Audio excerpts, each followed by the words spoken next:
Alô, alô. Boa tarde, pessoas do Tão Longe, Tão Perto. Oi para todo mundo. Eu acho que eu consigo ler os comentários aqui do lado.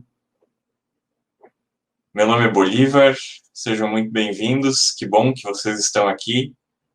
Desculpem esse leve atraso que aconteceu. Eu faço parte da organização do CID. É um evento que acontece a cada 2 anos aqui no Brasil. E hoje, especificamente, eu vim aqui conversar sobre o que é esse evento e, mais abertamente, falar também sobre design da informação. Então, eu estava explicando para o pessoal da organização que eu estava sem luz aqui em casa até agora. Voltou agora há pouco, por isso o atraso. Então, se eu desaparecer, se a transmissão se interromper aqui, é porque caiu de novo a luz. Mas normal, né? Acontece. Então, justamente por isso está abrindo aqui todas as coisas que eu trouxe para mostrar para vocês. Enquanto abre, a gente pode ir conversando. Eu fui professor na UTFPR, né, que é de onde saiu a organização do Tão Longe, Tão Perto, até ano passado. Então, provavelmente, tem muita gente que me conhece aí assistindo. Quem não me conhece, o meu mestrado foi na área do design da informação. Na UFPR tem uma linha de pesquisa na pós-graduação que é voltada para essa área. Oi, prof. Ana, que saudade. A Ana Vaurus está aqui assistindo a gente. A Luciele também está aí. Ó, a Isabela também. Pessoal aí que eu já conheço. E justamente por causa dessa minha formação, né, desse meu mestrado, eu acabei entrando na organização do CID esse ano, que conta com alunos principalmente do curso da UFPR, né, da pós-graduação, tanto do mestrado quanto do doutorado. Deixa eu ver se eu consigo colocar aqui no... Tá, abriu, beleza. Eu fiz uma introdução bem breve, assim, sobre design da informação, que funciona muito mais como um conversation starter, sobre o que é essa área, o que a gente pesquisa, quais tipos de peças de design são produzidas do design da informação. E aí depois a gente pode falar sobre o evento em si, sobre o CID, como ele funciona, como é que faz para participar. Então, sem mais delongas, eu vou compartilhar minha tela aqui para mostrar a apresentação. E aí a gente pode ir depois conversando, fazendo perguntas. Ó, o pessoal aí pedindo volta Bolívar. Estou tentando, galera, mas eu tenho que terminar o doutorado antes. Ah, beleza. Compartilhar tela. E voilá. Imagino que esteja aparecendo aqui. Olha que legal, está aparecendo. Então, hoje a gente vai conversar sobre design da informação. Vamos falar um pouco sobre essa área. É bom que, se vocês tiverem perguntas, vocês já vão jogando aí no chat, eu consigo ler. E o que eu trouxe aqui são mais exemplos, né, de design da informação. Algumas definições, algumas coisas bem básicas mesmo. Mas, como eu disse, é muito mais para abrir a conversa sobre isso e para a gente conhecer um pouco dessa área.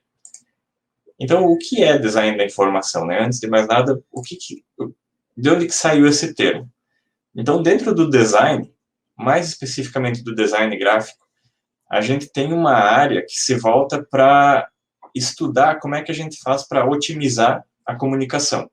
Basicamente, é como que a gente faz para... Que tipo de recursos, que tipo de conhecimentos a gente tem para tornar mensagens mais compreensíveis, para tornar o conteúdo transmitido mais eficaz, mais rápido e com maior clareza, mais facilidade de acesso. Quando a gente está focando nesse tipo de elemento na nossa comunicação... Oi, Rafael, que saudades. Nossa, gente, vocês querem me deixar emocionado aqui? Tudo tranquilo por aí, Rafael? Tudo jóia contigo e com a Luana? Vocês estão fazendo TCC ainda? Até esqueci o que eu estava falando aqui. Mas então, quando a gente começa a se preocupar, né, com esses elementos ao construir uma mensagem, a gente está basicamente falando de design da informação. No fundo, a gente está tentando ajudar pessoas a realizar tarefas ou a mudar de comportamentos de maneira mais fácil, mais simplificada. Essa definição vem de um livro do Rune Peterson, que é um estudioso da área, chamado It Depends, né, traduzindo para tudo depende, porque a premissa do design da informação é se preocupar com a natureza de cada mensagem, com o objetivo de cada mensagem, e descobrir maneiras, descobrir métodos de tornar a confecção, o desenvolvimento das peças de design responsáveis por essa mensagem do jeito mais otimizado possível, do jeito mais claro possível. Por isso que é importante para o design da informação que ele seja entendido como completamente centrado no ser humano.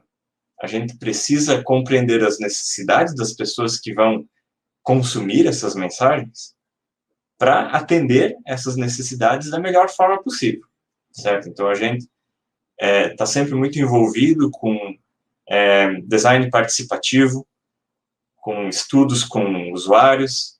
Vocês vão ver que, por causa dos tipos de materiais que o design da informação engloba, as pessoas têm que estar sempre muito próximas, né? Muito presentes, certo?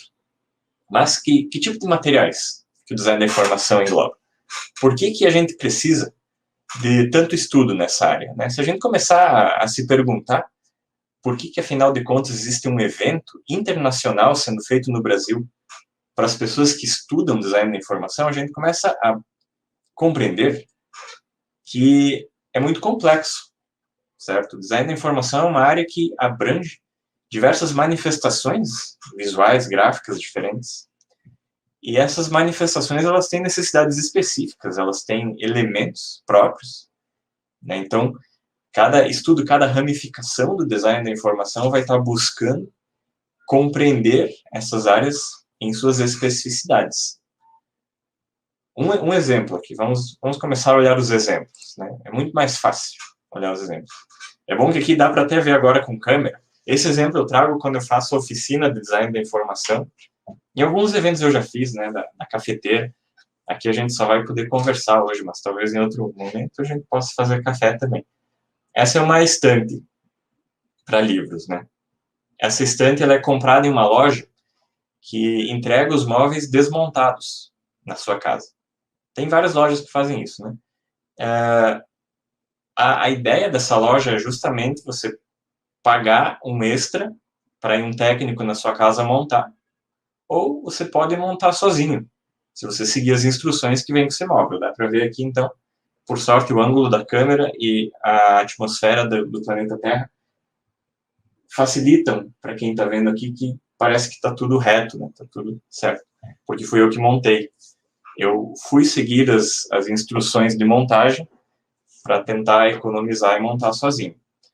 E aqui tem uma página desse manual de instruções que eu escaneei aqui para vocês. Antes, vamos ler o comentário da Daiane. O DJ que está aí no comando, coloca o comentário da Daiane aqui na tela. Sou estudante de biblioteconomia na UFG e me aproximei do design da informação por conta da visão do meu curso. A biblioteconomia tem um olhar voltado inteiramente para o usuário também. Muito bom seu comentário, Daiane. A gente tem um aluno lá na pós-graduação da UFPR em design da informação, que ele é da área da biblioteconomia também, ele está na organização do CID. São áreas que são próximas porque elas lidam com grandes quantidades de informação, né? A biblioteconomia tem que dispor de muitas ferramentas para hierarquização e organização. E no design da informação isso é muito importante, serve como critério para a gente, né, do ponto de partida. Agora, falando nisso, olhando aqui para essa página desse manual de instruções, vocês estão vendo aqui que ele está ensinando a montar a prateleira, um módulo dessa prateleira, né? Por onde eu começo olhando essa imagem? O que vocês acham que eu tenho que fazer primeiro?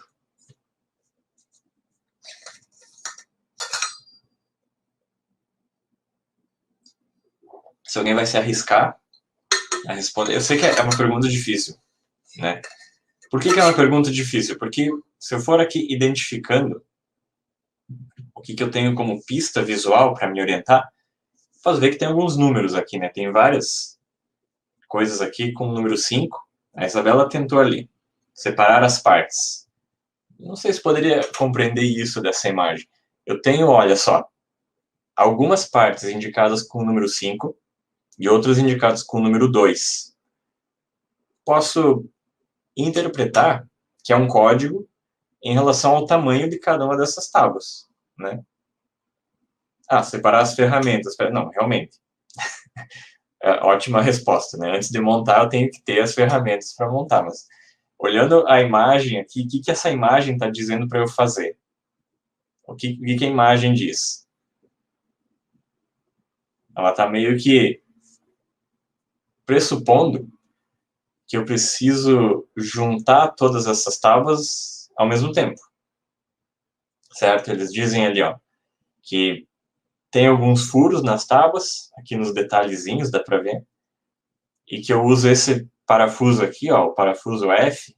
Eu tenho uma seta indicando que ele é um parafuso para ser girado, né? É assim que ele funciona, que ele vai no buraco ali, mas e acabou por aí, né? Então essa é a minha tarefa aqui, ó. Eu monto a estante juntando 1, 2, 3, 4, 5, 6, 7, 8, 9, 10, 11 tábuas, tudo ao mesmo tempo, e parafusando tudo ao mesmo tempo, né?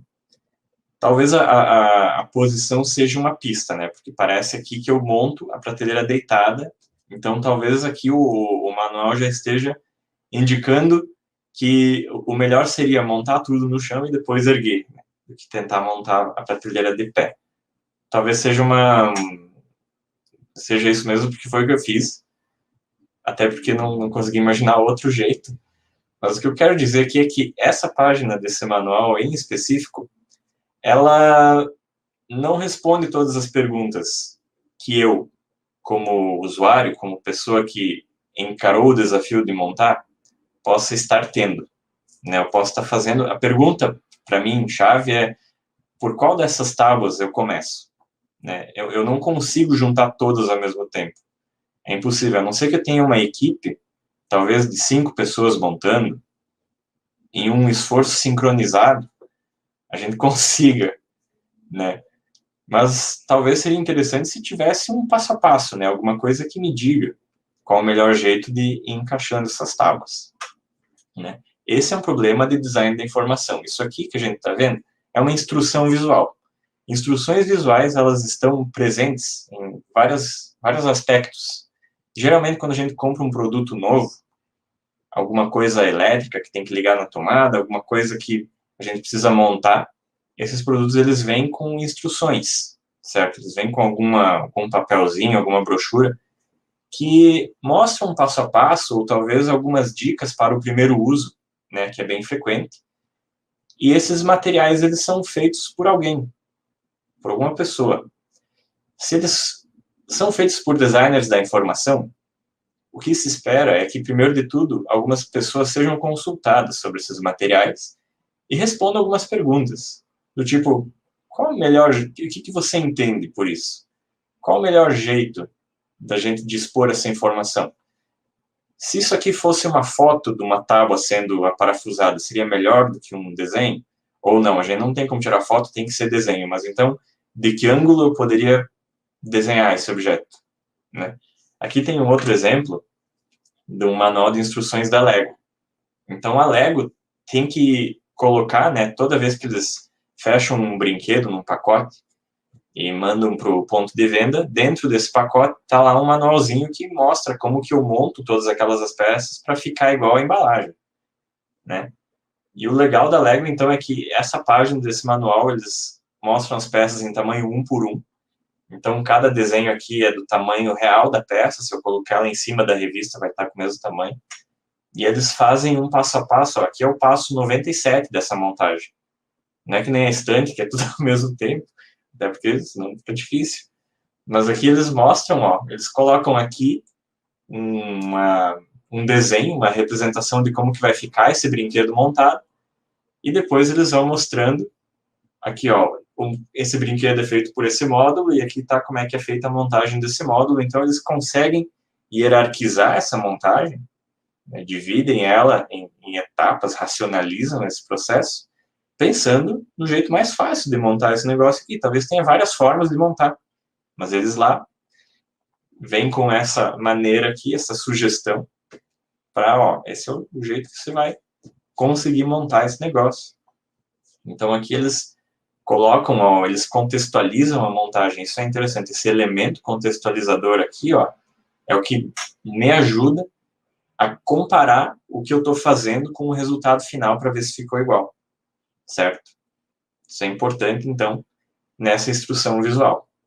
Mas aqui a gente está falando de um brinquedo, de um Lego, né? Não é uma questão de vida ou morte, não é algo que envolve um material sensível, mas o design da informação está presente em contextos sensíveis também, né? Em sinalizações, em questões de aviso, né? De advertências.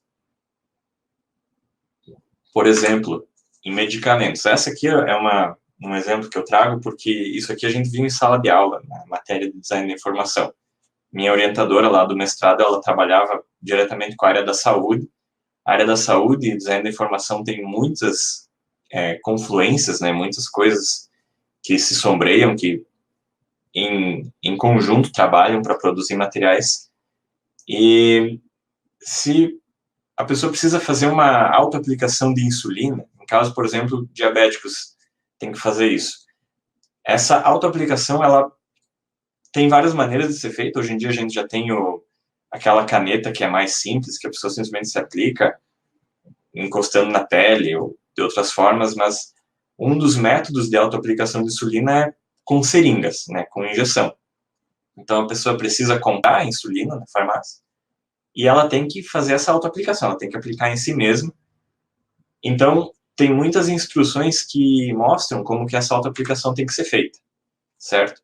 Esse é um passo a passo delicado, porque ele começa a envolver variáveis, do tipo, a pessoa tem que aplicar em áreas específicas do corpo dela, mas dependendo da área que ela aplica, a agulha da seringa tem que estar angulada, tem que estar num ângulo correto, né?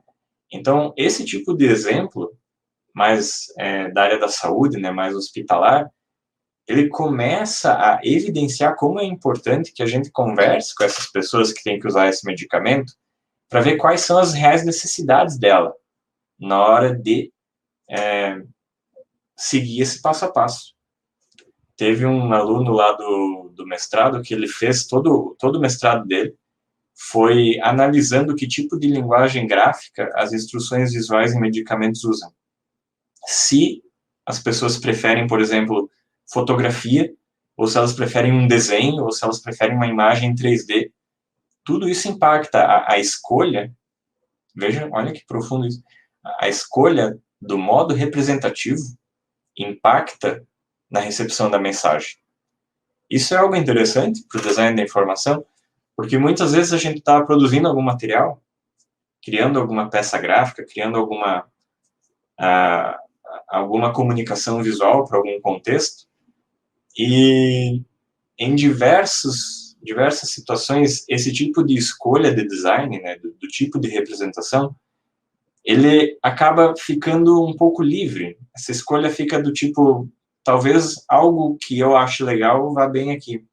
E no design da informação, a gente tem que começar a evitar esse tipo de enviesamento e muito mais prestar atenção no que realmente faz diferença, em questões de preferência e agradabilidade do público, né? Então, aqui a gente tem um exemplo de intersecção com o design da saúde. Olá, a professora Ana. É muito necessário destacar a potência política, cultural e social das representações gráficas. Ana, essa é uma questão fundamental. Se a gente entra em aplicações do design da informação, como, por exemplo, o design de ícones, né? O que é um ícone?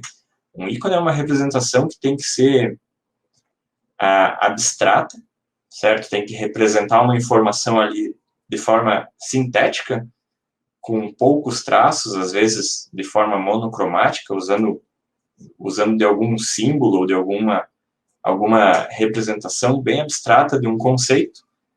E para fazer esse ícone, a gente esbarra muito na questão cultural, que muitas pessoas podem não entender aquilo que a gente representa para os ícones, por a gente estar usando elementos da nossa própria cultura, né? Por a gente estar usando coisas que fazem muito sentido, por exemplo, aqui no Brasil, mas que se chegar em algum outro lugar, se chegar em alguma pessoa de um background cultural diferente, ela pode simplesmente se deparar com aquele ícone e pensar, o que é isso? Né? O que significa para mim? Né? Então, a questão é essa, passar a não apenas enxergar isso como uma ilustração, mas como um elemento carregado de significado dentro da minha mensagem, né? E aí, como que eu faço isso, né?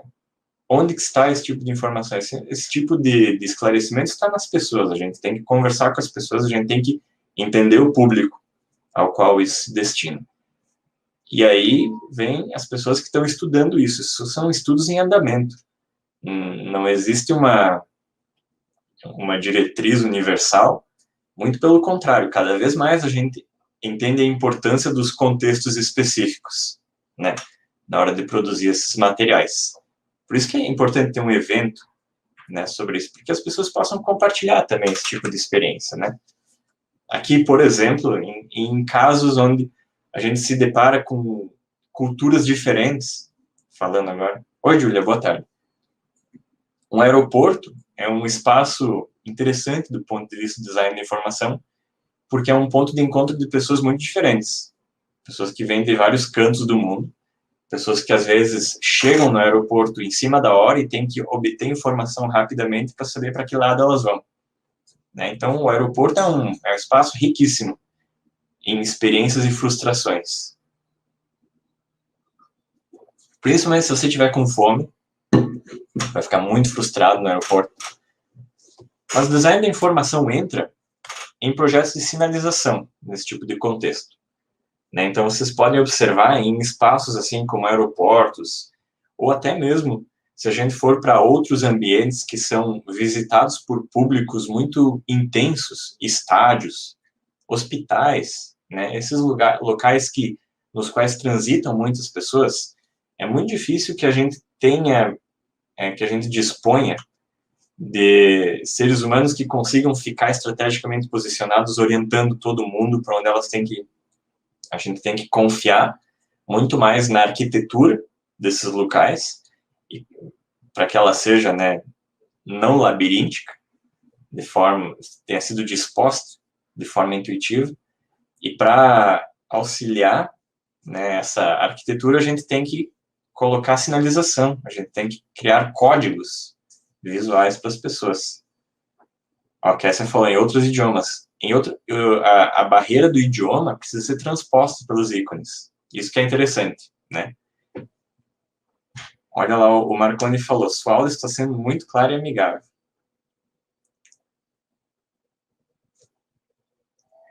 Tudo isso é para fazer propaganda para o Cid. Não, brincadeira, Marconi, obrigado. Que bom que você está aqui com a gente. Muitas saudades do Marconi. Não vou me emocionar. E o que eu estava dizendo? Então, olha isso que a Kessia falou, gente. Olha a profundidade desse tipo de constatação, que a gente está num espaço que nem no aeroporto, eu não posso mais confiar que todo mundo vai entender a língua daquela placa. Aqui está em inglês. A gente adota o inglês como um padrão internacional, mas isso é um pouco pretensioso da nossa parte. Nem todo mundo sabe inglês. As pessoas não têm a obrigação de saber inglês. Comece por aí. Então eu preciso que pelo menos o meu ícone, eu consiga ver ele separadamente do texto e ainda assim entender o que ele está falando. A gente tem dentro da linguagem gráfica o estudo sobre essas relações entre imagem e texto. Né? Uma imagem pode ter uma relação de ancoragem com o texto. Então, a imagem pode tanto reforçar o que o texto diz, pode complementar a informação que o texto não diz, certo? Pode ser um adendo para aquele texto. Às vezes eu posso ter uma relação de oposição entre texto e imagem, se eu quiser também, né? E é aqui que entra todas essas estratégias visuais, é o que estão em jogo quando eu faço um esquema de sinalização como essas placas aqui, né? Do aeroporto. Murilo falou ali, o estudo da semiótica seja muito forte em design da informação. Murilo, saudades também, Murilo fez teoria da cor comigo. Murilo, é verdade. O design da informação, agora posso até falar um pouco do meu doutorado, que está esbarrando nisso. O design da informação tem essa natureza de conseguir pegar emprestada conhecimentos e até mesmo proposições de outras áreas.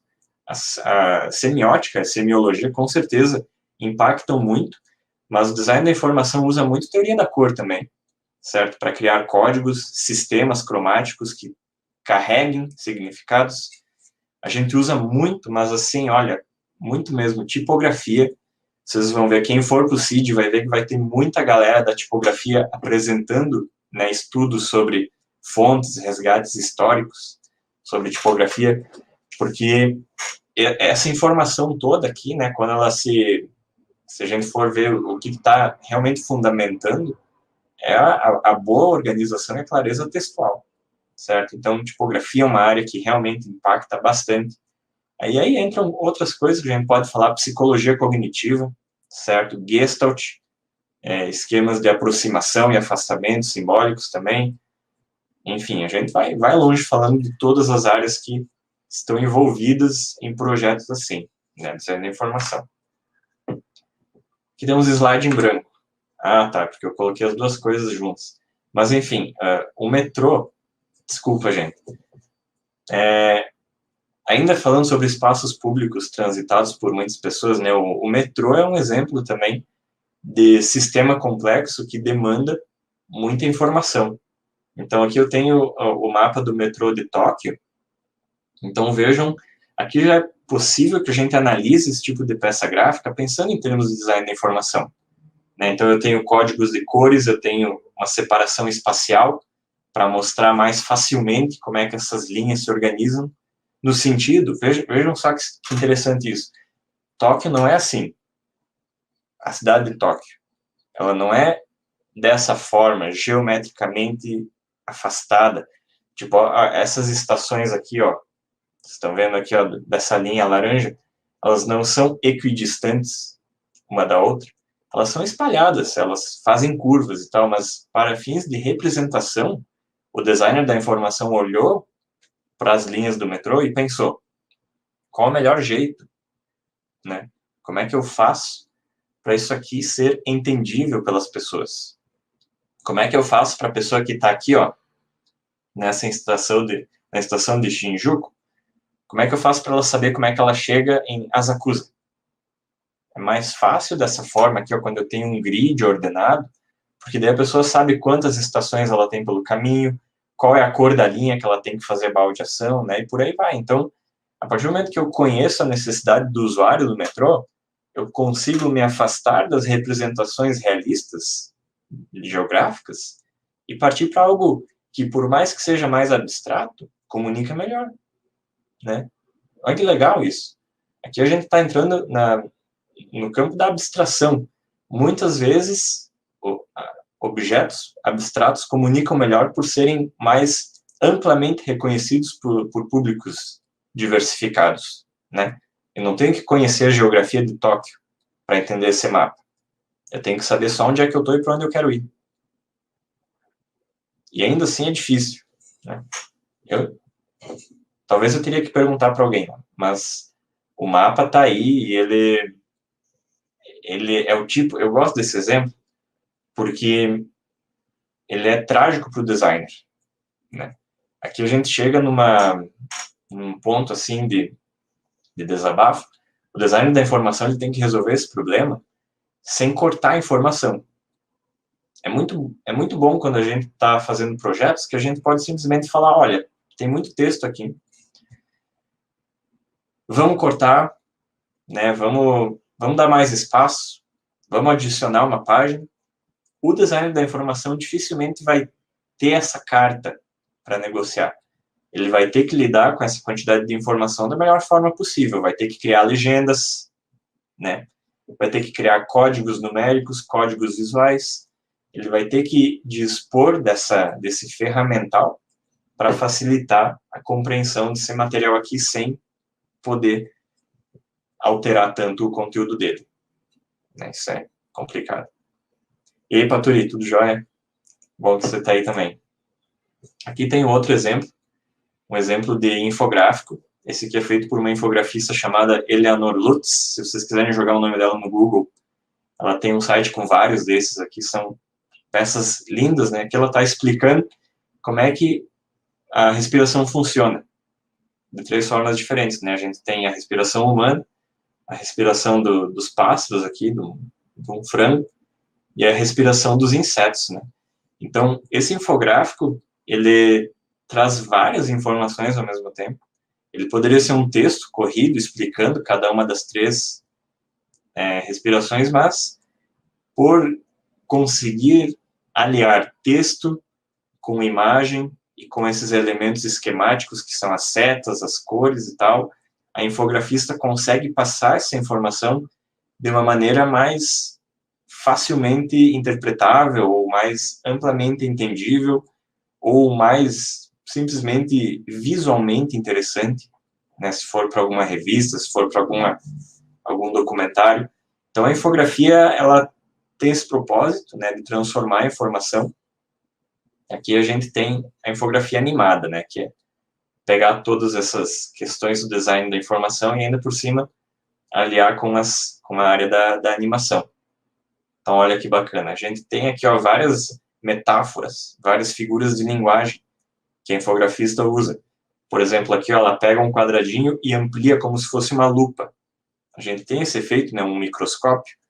A gente consegue, pela infografia, passar essa ideia, né, do microscópio como se fosse uma metáfora visual, para expressar melhor a informação.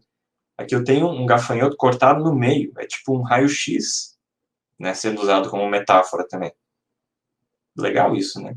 Bonito esse exemplo. Aqui eu tenho outro exemplo. Aqui é uma visualização de dados, certo? Então eu tenho de um lado a concentração de gás carbônico na atmosfera e do outro lado a temperatura média, certo? O quanto a temperatura média varia em graus. Então é um time-lapse, né? Começa ali no fim dos anos 1800 e vai até 2016. E o legal da visualização de dados é que quando é algum dado assim chocante, quando é alguma variação, esse tipo de visualização consegue ser muito persuasivo, né? Eu consigo mostrar isso aqui para uma pessoa e deixar ela tirar as próprias conclusões, apenas pela visualização. Então dá para ver aqui que eu tenho um aumento de concentração de gás carbônico na atmosfera, e ao mesmo tempo que eu tenho esse aumento, eu tenho uma variação maior na temperatura também. O que significa isso? Qual é a conclusão que eu tiro? Né? Isso aqui é uma maneira também do design da informação auxiliar na divulgação científica, né? Na maneira como a gente atinge públicos, como a gente chega até as pessoas com informações que, de outra forma, seriam muito difíceis de serem passadas. Né? Então, isso aqui é uma forma também de simplificar, de trazer clareza para alguma coisa que de outra forma, seria complexa. Certo? Então, aqui eu trouxe alguns exemplos de design da informação para vocês. É uma área maior, tem vários outros aspectos aqui que eu não trouxe, mas o wayfinding, tem questões, como eu mesmo disse antes ali, design de ícones, até no web design, né, em sites, em interfaces, em sistemas digitais, o design da informação está presente em questões de organização, de hierarquização, às vezes até roteirização desses elementos. E é para discutir esse tipo de trabalho e seus desdobramentos que a gente faz o CID. É aqui que eu queria chegar. Olha só. O CID é um evento, ele acontece a cada 2 anos. Ele tem escopo internacional, então a gente tem participantes de todas as partes do mundo. A gente está na 10ª edição esse ano, está sendo organizado aqui em Curitiba. E é um evento voltado para divulgação de trabalhos e troca de experiências sobre design da informação.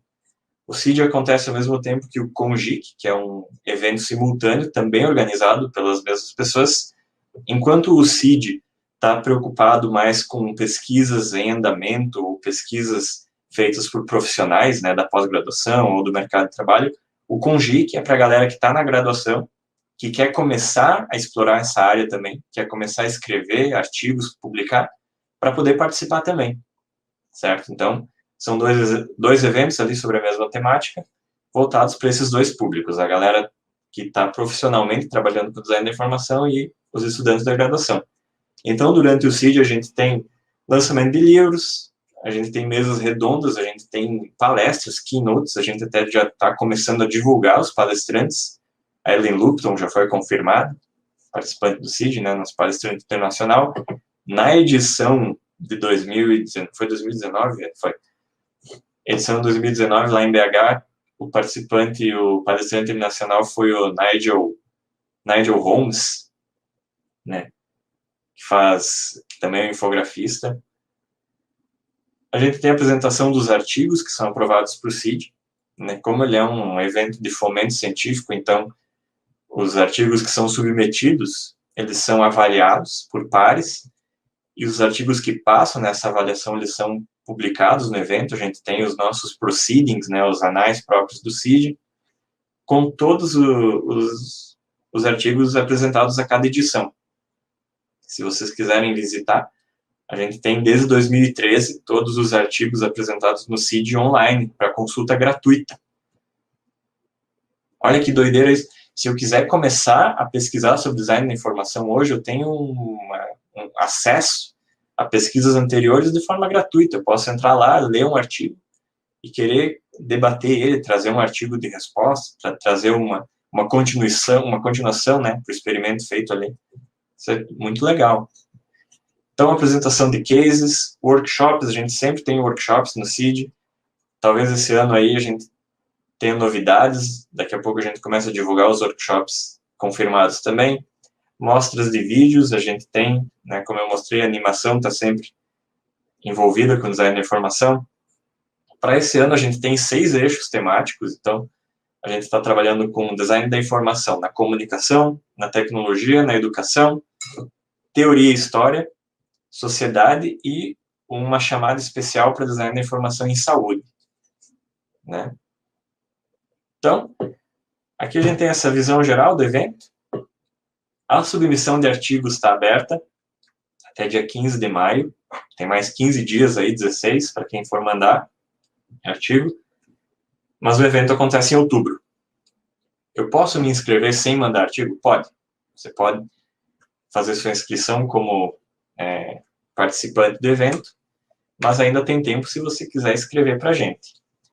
Então, eu recomendo quem ficou interessado, quem quer começar a trabalhar com design da informação, quem estiver aí mirando ou em um trabalho profissional na área, ou em uma carreira acadêmica pesquisando esse tipo de coisa, o CID e o CONGIC são ótimas portas de entrada para esse mundo. Vocês vão conhecer muita gente que está envolvida em pesquisa, está fazendo trabalhos desse tipo.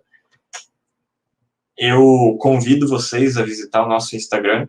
A gente tem aqui, ó, nesse link, no Linktree, o nosso site oficial também. A gente está todos os dias divulgando alguma coisa nas nossas redes. A gente está trazendo dicas para quem está escrevendo artigos. A gente está mostrando quem são os palestrantes. A gente está causando um movimento aí. E esse é o meu convite, então, para quem está aí assistindo agora, para a galera que está aqui junto, para participar do CID. Aproveitar que vai ser online, completamente online. Você só abre o computador e vai ter na tela mostrando o evento para vocês pela primeira vez, né, até por causa do contexto da pandemia, mas é uma super oportunidade, então, para conferir esses trabalhos aí e participar também, né? Fica o convite para quem quiser tentar escrever alguma coisa, mandar seu artigo para a gente. E é isso aí, pessoal. Eu agradeço aqui a organização do Tão Longe, Tão Perto, que entrou em contato comigo. Muito obrigado. E agora eu vou abrir para perguntas, né? Agora eu deixo vocês falar, se vocês quiserem perguntar alguma coisa.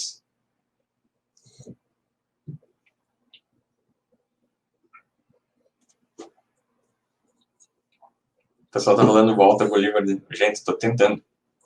Não é fácil. Não vou falar o que eu tô pensando, mas talvez a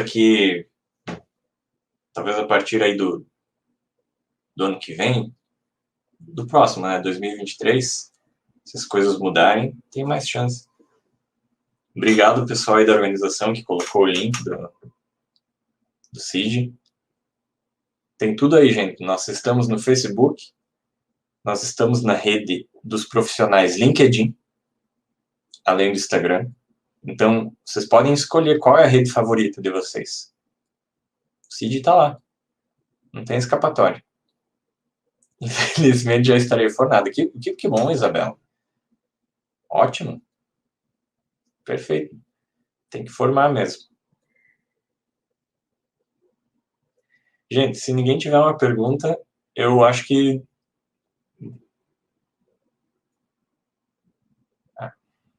Opa, a Letícia mandou aí. Quem é aluno da graduação ainda pode mandar trabalho para o CID ou só para o CONGIC?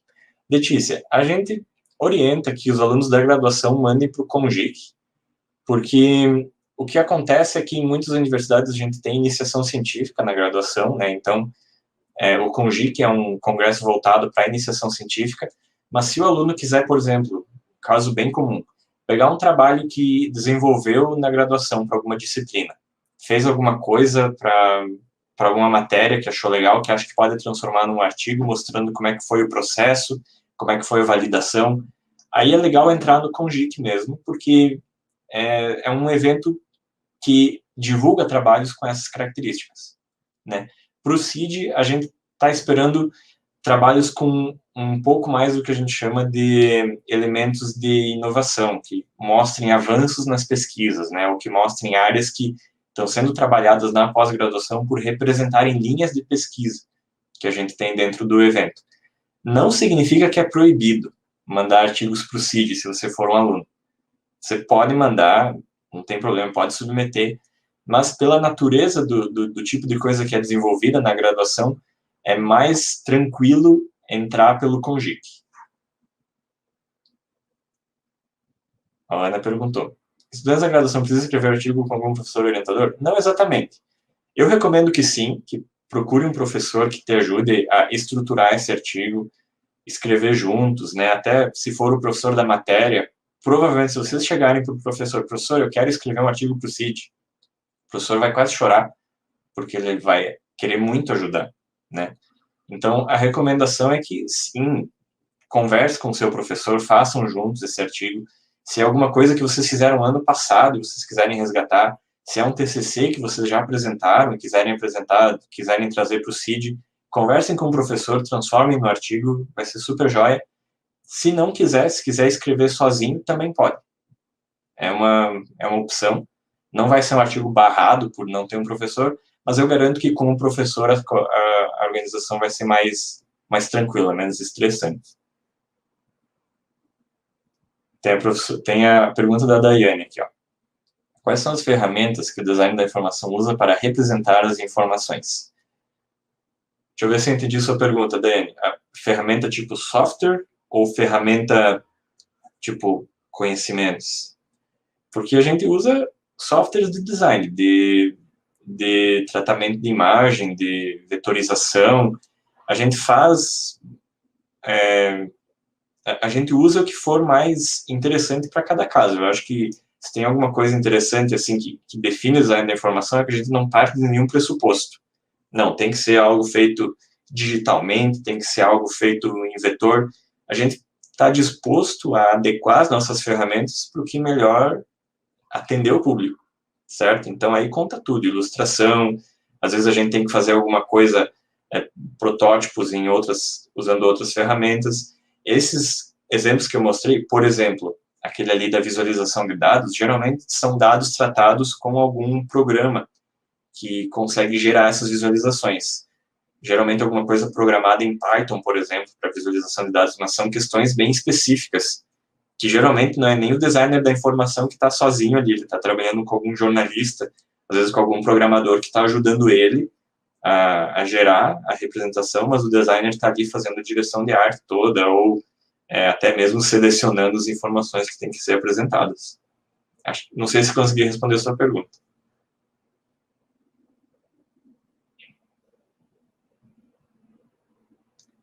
Tem mais coisa aí que o pessoal está falando. A Ana Vogros comentou, o formulário tem uma pergunta errada. O formulário do CID? O Paturier. Professor, comenta mais sobre esse poder persuasivo da infografia. Interessante essa pergunta, Paturi, porque a ideia de representar dados, certo? Ah, tá, formulário do... Beleza. A ideia de você pegar uma informação e manipular ela para criar uma representação visual para essa informação, ela já está carregando o pressuposto de que a visão do designer vai estar influenciando a forma como aquela informação é representada. Ou seja, o designer vai olhar para aquilo ali e vai escolher o que é mais importante ressaltar aqui. Se eu quero mostrar, por exemplo, a variação pegar um exemplo aí, comparação de vítimas da Covid entre o Brasil e os Estados Unidos, certo? Então, eu posso mostrar esse gráfico sobrepondo os dois, ou colocando um com mais destaque do que o outro, ou até mesmo mostrando diferenças, né, relações entre os dois, mas no fim das contas, esse gráfico ele vai carregar uma mensagem, ele vai deixar um subentendido, ele vai mostrar que, por exemplo, o Brasil está tendo muito mais vítimas proporcionalmente do que os Estados Unidos. Não explicitamente isso, mas olhando os dois gráficos eu posso chegar a essa conclusão, certo? Então a gente tem, como designers, isso é até um desdobramento ético, né, design de informação, a gente escolhe o que mostrar e o que não mostrar, ou ainda a gente consegue escolher em relação a que a gente está mostrando aquilo. Né? Tipo, essa informação que eu quero mostrar, qual o comparativo que eu posso criar que torna essa informação mais pertinente. São questões ali que a gente, quando tem que escolher uma representação visual, pode escolher e podem afetar até a compreensão sobre um tema de forma geral. Tem um doutorado de um aluno, eu peço para o pessoal que estão hoje tão perto de mandar para vocês. Ele lançou esse doutorado ano retrasado e ele é todo sobre infográficos e persuasão. Como é que é o nome dele? Ele era o cara lá do estúdio Estabelecimento. Se alguém lembrar o nome dele, e esse doutorado está disponível para ler, claro. Depois eu lembro, mas eu acho que é legal tu ver esse material dele, porque ele faz uma investigação bem legal em infográficos jornalísticos, porque o jornal é um campo fértil para o design da informação, porque ele é lido por um público amplo, e o editor de jornal pode escolher, em algum momento ali, que ele acha que cabe um infográfico para passar uma informação ali, para passar uma narrativa. Né? E aí ele pega esses exemplos aí, ele vai mostrando como que infográficos são feitos usando algumas ferramentas de retórica para puxar a mensagem para um lado ou para o outro. É bem interessante. Eu vou ficar devendo o link, mas depois você me cobra que eu garanto que encontro. Próxima pergunta.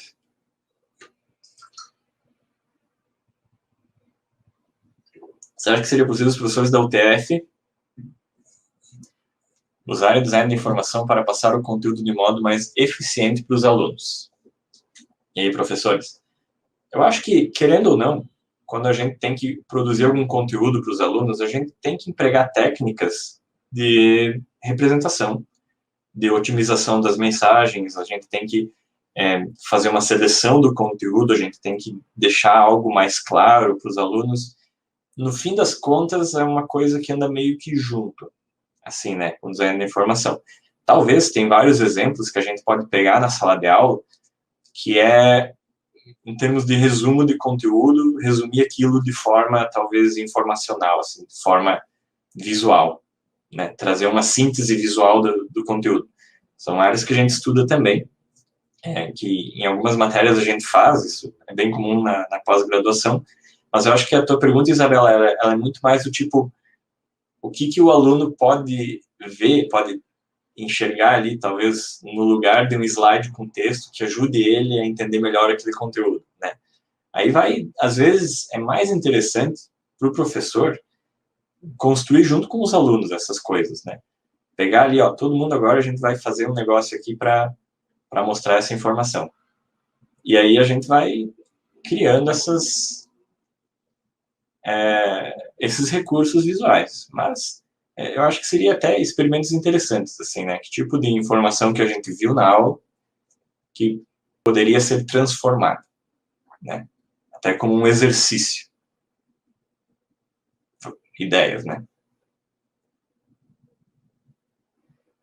Próxima pergunta. Aqui fazemos o design da informação, o design da representação da informação. Provocou, hein? Provocou, Marconi. Vamos ver. Eu acho, assim, que essa é uma pergunta que esbarra nas definições que a gente tem de design e de informação, né? Se a gente pegar a origem do termo, ele vem do inglês Information Design, e ele claramente se refere a uma fatia do design gráfico que carrega como pressuposto estar muito mais preocupado com a clareza da mensagem, com legibilidade, com questões informacionais, do que com um oposto que teoricamente seria artístico, seria menos focado em conteúdo e mais em forma, talvez, né? Seria uma coisa mais desconstruída. David Carson. Se a gente pega o contexto de origem do IDJ, por exemplo, que é o jornal de design de informação mais famoso, ele surgiu ali no final dos anos 80. Então, ele carregava essa premissa de falar, ó, informação é uma coisa, design da informação está preocupado com isso. Não tem problema existir outros designers, outros designs, mas o design da informação tá focado em um aspecto da comunicação que está, obviamente, relacionado à compreensão, à realização de tarefas, questões mais sensíveis, né? E aí a gente acaba chegando, portanto, nessa definição do tipo, a informação, ela precisa ser manipulada, ela precisa passar por uma transformação antes de chegar no público, porque ela, puramente, ela é apenas dados, ela é apenas coisas que não produzem um sentido explícito. E aí vem o design e dá esse sentido para ela. Então, eu acho, se eu for defender, eu acho que é design da informação, sim. E aí, a gente tem maneiras de representação que podem se desdobrar em outras formas de design, né? Mas eu gostei da sua provocação. Eu espero que alguém tenha visto essa minha resposta e tenha discordado dela para me confrontar. Porque eu sou muito competitivo. Não, capaz, brincadeira. Mas eu gostei da sua pergunta, Marconi. Muito bom. É isso aí, o designer como transformador da informação. Se pegar o exemplo do Isotype, a galera tinha lá o artista, só que antes da informação chegar no artista, tinha um cara que transformava, ele era o transformador. Ele pegava a informação e pensava, isso aqui é bom ser representado por um ícone, isso aqui é bom deixar como nota de rodapé, isso aqui, blá, blá, blá. Né? Então, tem aí uma mentalidade de transformação envolvida, com certeza. Eu vou até anotar isso, é uma brincadeira. Obrigado, Marconi. Saudades, de novo, né? O que mais que vocês querem perguntar, gente? Murilo. Prof, design de visualização de dados e design da informação são sinônimos ou são coisas diferentes? Eu imagino que visualização de dados é uma grande área que envolve design da informação. Mas ela tem um braço no jornalismo, ela tem um braço na economia, ela tem um braço na estatística, certo? São coisas que se tangenciam, essa palavra é bonita, que se tangenciam, mas que não está necessariamente sendo sinônimo, sacou? Envolve, tem a ver, mas cada área tem suas expertises. Gente, vocês pularam a pergunta da Laif. Aí, ó. Meu TCC é sobre saúde íntima feminina para jovens. Eu estou entrando agora na área de design da informação. Tem alguma recomendação de autores e profissionais? Recomendação de autores do design da informação tem várias, para você começar a sua leitura. Essa área da saúde, inclusive, é uma área que a gente viu bastante, até pela questão que eu comentei, né, da minha orientadora trabalhar diretamente com isso, mas é legal que tu procure até mesmo nos arquivos do CID estudos sobre isso, porque eu acho que tem sobre esse assunto especificamente falando, saúde íntima feminina. Eu sei que tem uma menina que está no mestrado agora, a Laís, lembrei o nome dela. Não é você, né? Talvez seja. E ela está conduzindo uma pesquisa sobre isso, sobre saúde feminina. E ela deve ter alguma coisa para te ajudar. Se quiser deixar teu e-mail, depois eu te mando o contato dela. Mas eu recomendo dar uma procurada nos arquivos do CID. Procure por palavra-chave que tu vai encontrar muita coisa sobre isso. Se quiser literatura base do design da informação, aí a gente vai para autores que nem o Max Zenar. Eu vou ter que deixar isso para vocês aqui, ó. Não, meu nome é Laís. A Tatiana fez um estudo sobre anatomia, né, sobre ilustração científica. Ela está um pouco mais, acho que é um pouco mais distante, tem a ver com design da informação ainda, mas no teu caso eu acho que é algo bem diferente, assim, tu está mais preocupada com a questão da saúde feminina mesmo, né, nem tanto na representação ilustrada disso, imagino. Mas, de novo, eu devia ter deixado meu e-mail aqui na apresentação, né. Mas depois eu vou escrever aqui pode escrever no comentário, pessoal do Tão Longe Tão Perto, meu e-mail para eles. Deixa eu colocar aqui. E daí vocês me mandam e eu ajudo vocês. Aquela coisa do... Eu não conheço, mas eu conheço quem conhece. Que mais? A Gi comentou ali, ó. Isso me lembrou de um exemplo. O site do governo que mostra os dados sobre casos de coronavírus no Brasil destaca os casos recuperados em detrimento do número de casos ativos e óbitos. É uma estratégia, certo? Essa não é tanto uma estratégia de design da informação, porque eles não estão mostrando os dados em uma visualização interessante. Eles estão simplesmente destacando uma informação e ocultando outra, né? É uma estratégia de publicidade e propaganda, muito mais do que design da informação. Nada contra publicidade e propaganda, né? Apenas limpando a minha barra aqui. Que mais? Qual seria a diferença entre as áreas de ciência e gestão da informação e design da informação? Clarice, ótima pergunta. De novo, é um caso de áreas que se tangenciam, certo? O design da informação, ele vai estar no frigir dos ovos, né? no fim das contas, o design da informação vai estar muito mais preocupado na forma como a mensagem é transmitida.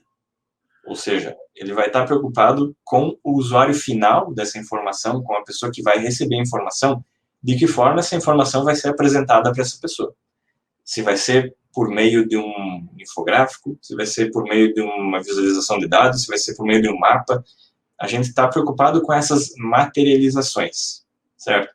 A gente passa por processos de organização da informação, de hierarquização, de roteirização, tem vários nomes aí, mas no fim a gente está interessado mesmo no fator comunicativo da coisa. A gente quer comunicar, a gente quer tornar visível, tátil, sonoro, o que quer que seja. A gente está interessado nessa parte.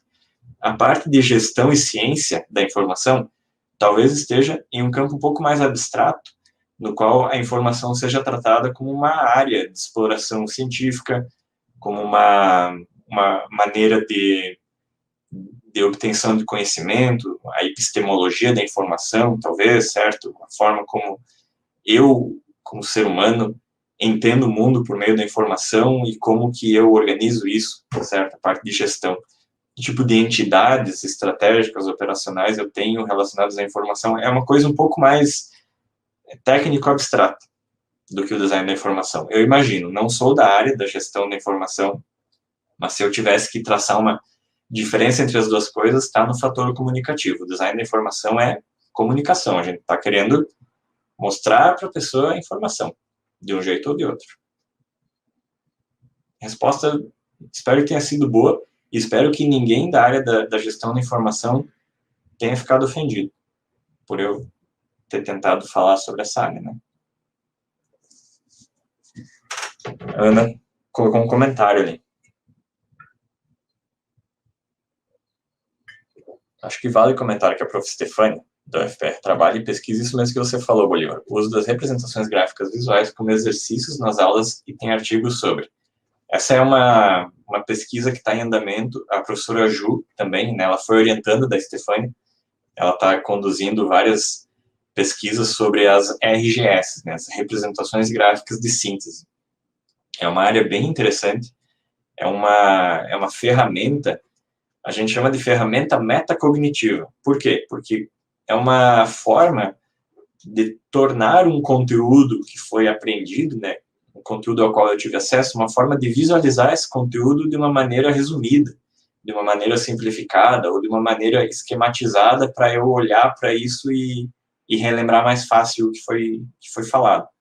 Né? Então, tem vários estudos na área, qual que é o jeito mais interessante de fazer uma RGS, se uma RGS tem que usar uma metáfora ou não, se a RGS tem que ser super descritiva, ou se ela pode usar maneiras de simplificar. É uma área bem interessante, está rendendo bons artigos. Eu acho que é bem interessante mesmo dar uma olhada. A prof. Stefania fazia a gente fazer RGS no fim de toda a aula. Gerava coisas muito boas, é um exercício ótimo. É uma inserção do design da informação na educação muito boa, muito frutífera. Se tem professores aí assistindo, quiserem começar, eu recomendo. Você vai ver que a aula vai ficar interessante. Quem é a sua orientadora? Foi a professora Carla. Professora Carla Espinilo. Agora eu tô no doutorado, eu já não estou mais com ela, mas se alguém tiver interesse em conduzir projetos de design da informação envolvendo saúde, com certeza você vai acabar se deparando com a professora Carla em algum momento, porque ela é a autoridade sobre o assunto. Né? Ela tem muita pesquisa sobre isso. O nome dela já está rodando o mundo, ela está fazendo projetos com a Organização Pan-Americana da Saúde, projetos de rotulagem, de educação à distância, sobre design da informação e saúde. Ou seja, isso é um conhecimento aqui produzido no Brasil, em universidade pública, que já está tendo esse alcance. Né, para vocês verem como é importante que a gente continue, né, pesquisando e divulgando informação dessa forma. Muito legal mesmo, Vânia. Você falou em instrução visual. Isso definiria informação nesse tipo de design? Albert, não sei se eu entendi, mas instrução visual é uma área do design da informação, certo? É uma forma de aplicação do conhecimento do design da informação. A gente faz instruções visuais, tecnicamente a gente chama de SPPs, né, sequências pictóricas de procedimento. Elas estão presentes em manuais de instruções, elas estão presentes em equipamentos eletrônicos, medicamentos, qualquer passo a passo, qualquer instrução envolve design da informação. A grande questão é, quem está fazendo essas instruções? São designers da informação ou são pessoas que estão fazendo porque tem que ser feito, sabe? Isso é uma pergunta interessante. Mas não sei se eu entendi seu comentário.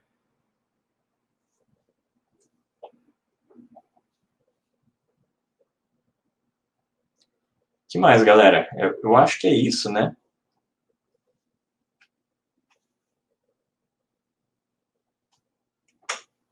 A página do Instagram não está disponível. Será que fomos hackeados?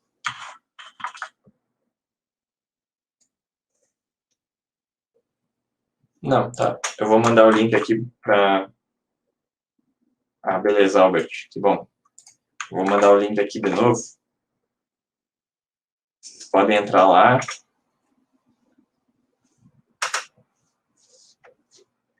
O Marconi colocou um comentário ali. Descobri que o povão chama instruções visuais de PAP, ou seja, passo a passo. Eu acho que é um nome que define bem, sabe? É um passo a passo. Vai do passo 1 até o passo X. Isso até é interessante. Nem toda instrução visual é um passo a passo, né? Algumas são organizadas, algumas que nem aquela ali do armário, elas tentam organizar tudo numa imagem só. Fazer uma espécie de visão geral da coisa. Depende muito também da natureza do produto, né? Tem alguns produtos que demandam passo a passos mega detalhados e tem produtos que só com uma coisa ali você já monta o que precisa montar dele. Mas é legal, uma categorização, né? Obrigado por avisar que no Linktree o Instagram não está funcionando. Eu vou descobrir o que aconteceu. Sou eu que cuido do Instagram. Esse é um pepino que eu tenho que resolver. Mas, gente, eu acho que essa organização do evento me corrija se eu estiver errado, mas acho que chegamos no nosso tempo limite, né? O Canis Magnus Sapiens, direto das arquibancadas do Coliseu da Roma Antiga, mandou essa. Uma pena realmente que não temos mais o Bolívar em nosso grupo de professores. É o cachorrão, o cachorrão. Mas bom saber que continua próximo. Sempre, poxa, só chamar que eu tô aí. Tenho conversado bastante com a Prof. Eunice também, né? Nós temos os projetos lá do Nós, que a gente tá em andamento ainda, né? São projetos que a gente fez durante a pandemia, o ventilador também, que a gente fez com o pessoal lá do IFPR, de Ponta Grossa. Então, estamos aí. Estamos juntos. Só chamar. E como eu disse, né, gente? Estou tentando.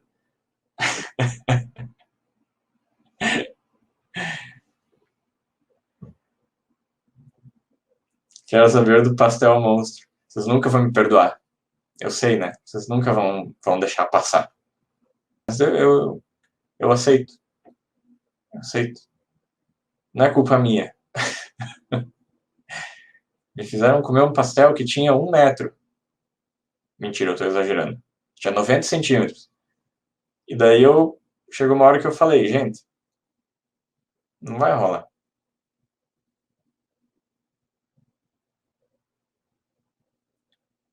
Em que momento que o ser humano decidiu que precisava de um pastel desse tamanho, né? É algo que a gente tem que conversar.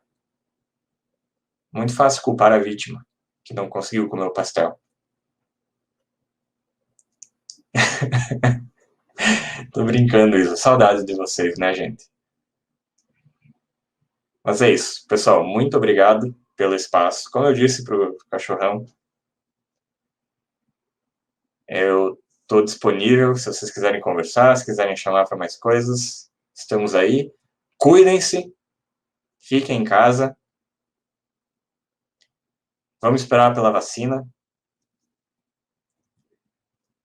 Rafael, eu que agradeço pela sua audiência, pelo seu carinho, como sempre, pela sua atenção. Amanda, eu que agradeço também. Valeu, pessoal, para todo mundo. Um grande abraço. Entrem em contato se precisar para mandar as referências ali, o Paturi, a Laís, o pessoal que assistiu, né? E até a próxima. Valeu, Zaz.